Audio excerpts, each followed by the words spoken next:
say that Donald Trump is not here this? I'm just happy to be here. I love the people here. I think this is a great event, and there's a lot of friends now that we've developed, but we'll make a lot more friends, and so that's what it's all about. There's nothing more amusing than watching Florida Governor Ron DeSantis try to skirt any question having to do with Donald Trump. That's a good example of it. He gave an answer while walking as quickly as he can away from the MSNBC reporter asking him that question. But what was also interesting was that during this past weekend, he was asked by another reporter to opine on Donald Trump's statements in favor of North Korean dictator Kim Jong-un, and he was a little more salty in that response. Let's watch. What'd you make of Trump congratulating Kim Jong-un?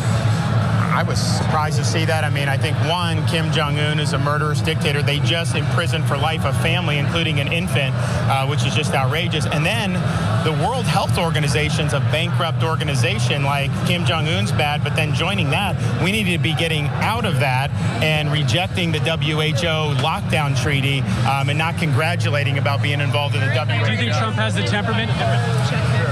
So I think that was actually a good answer. And if you're wondering what he's referring to when it comes to the World Health Organization, so the news is that North Korea has been admitted to the World Health Organization's executive board. And so that's what he's speaking out about. Trump actually decided to congratulate Kim Jong-un on that. And he did so in the form of a Truth Social post.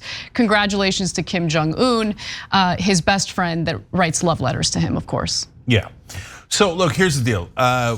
Politicians don't want to answer questions that are uncomfortable for them, so they're usually slimy in how they avoid it. So obviously he answered the Kim Jong-un one because he thought it was helpful to him. And that was a layup because everyone who isn't mentally unbalanced knows that Kim Jong-un's a dictator, a communist dictator. It's not really communist, but theoretically communist and communist in name, right? And brutal. Concentration camps, murders, ad nauseum, right? And one of the most unstable and developed nukes under Trump's watch.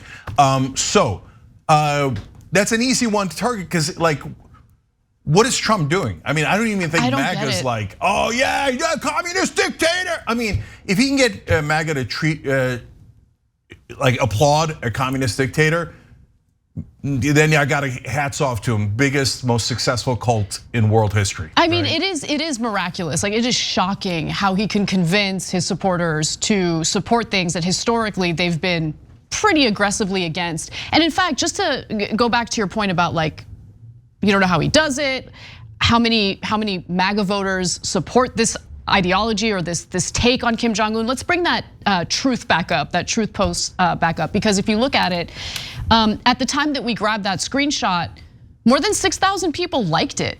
Like, oh yeah, let's go communist dictators. Let's go. By the way, there's no freedom in North Korea. No.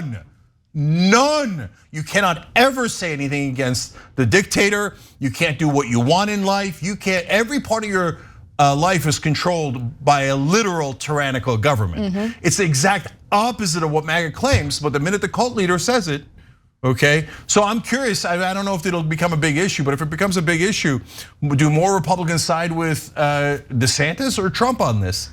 And usually they've shut off their minds, so whatever a cult leader says, we are now in favor of communist dictators, we now hate freedom, maybe.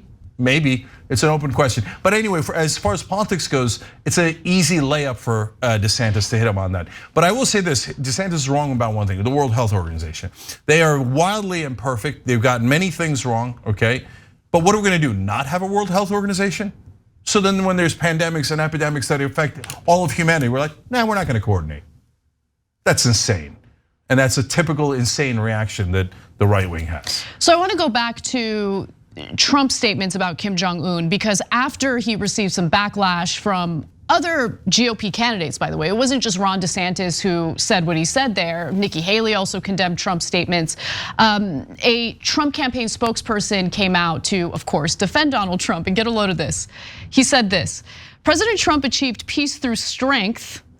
And I mean, peace through strength. He talked about how he fell in love with Kim Jong-un. We fell in love. He is on tape saying that.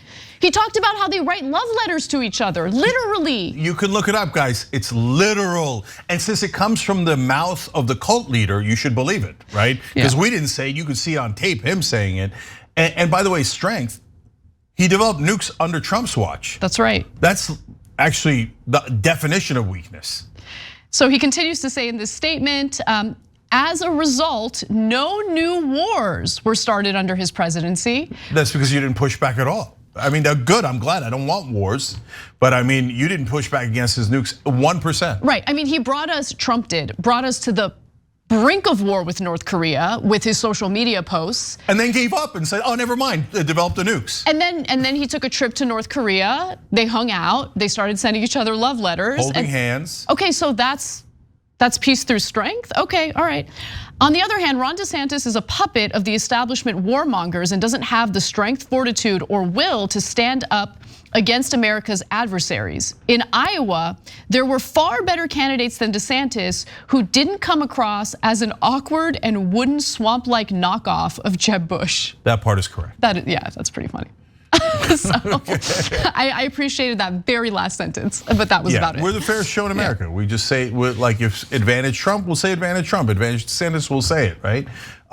But look, the more we do these segments, the more, unfortunately, I become convinced that they can't beat Trump, because I'm picturing a MAGA guy listening to us, and he's getting triggered left and right every time we insult Trump, right? And then that insult of Trump is then put onto DeSantis.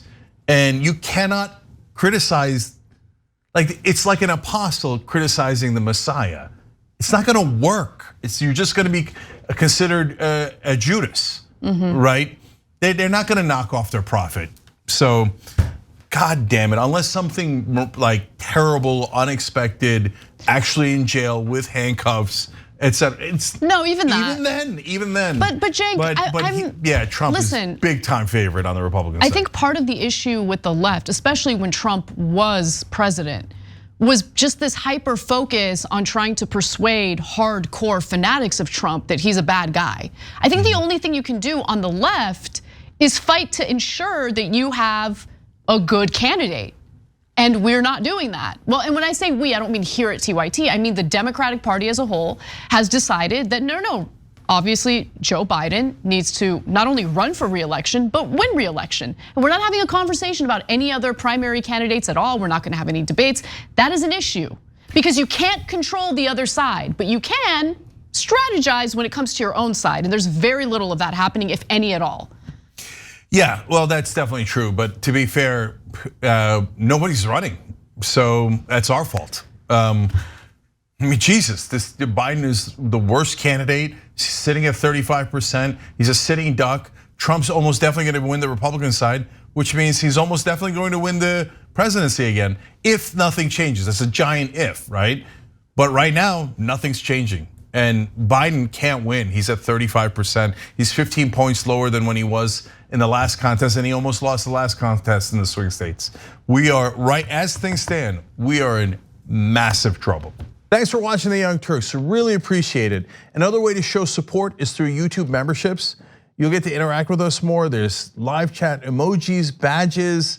You've got emojis of me, Anna, John, JR, so those are super fun. But you also get playback of our exclusive member-only shows and specials right after they air.